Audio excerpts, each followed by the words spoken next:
Good morning and welcome back. Rising Democratic star Pete Buttigieg unveils his immigration plan, claiming he will decrease deportations and spark economic growth. So what's in that plan, and how does it differ from the policies we have heard from other 2020 Dems? Joining us live is the president of the National Border Patrol Council, Judd. Thanks for coming on this morning. You know, Mayor Pete's one of the more moderates up on the stage right now. What do you make of the plan? What he's doing is he's advocating to bring back the catch and release program. It's a known fact that the main reason that people cross the border illegally is so that they can exploit the immigration loopholes that we have.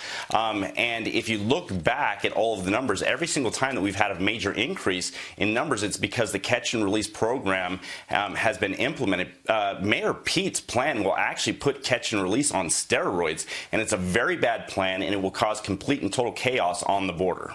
Let's take a look at some of these key points from his immigration plan, and this includes maintaining separation between federal immigration enforcement and state and local governments, would end harmful border management processes, and terminate any, this says, quote, asylum cooperation agreements. What do you think of those few bullet points?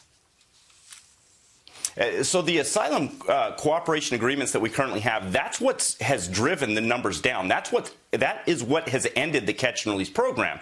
And so when Mayor Pete says that he's not going to deport anybody anymore, when he talks about getting rid of these cooperations that we have with other countries, he is talking about bringing back the catch and release program, but he's talking about putting it on a pace that's greater than we've ever seen before. And so if you bring that back, common sense dictates that you're going to have a lot more people crossing the border illegally. And frankly, that's very hypocritical coming from somebody who claims that he cares about people. He is planning on putting people's lives in the hands of criminal cartels. The major entity that will benefit from Mayor Pete's plan are the criminal enterprises, the criminal cartels.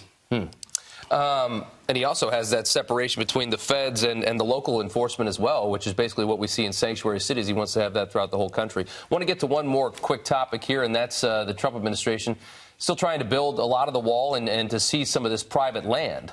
What do you make of these new lawsuits?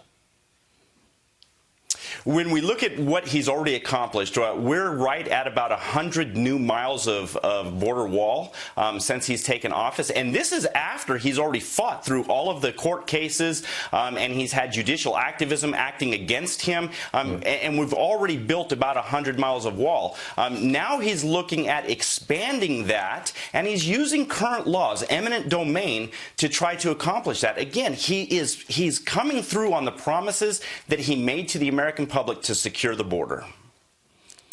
Judd, thank you for joining us. Have a good day. Thanks, Brandon. Thanks for having me. All right.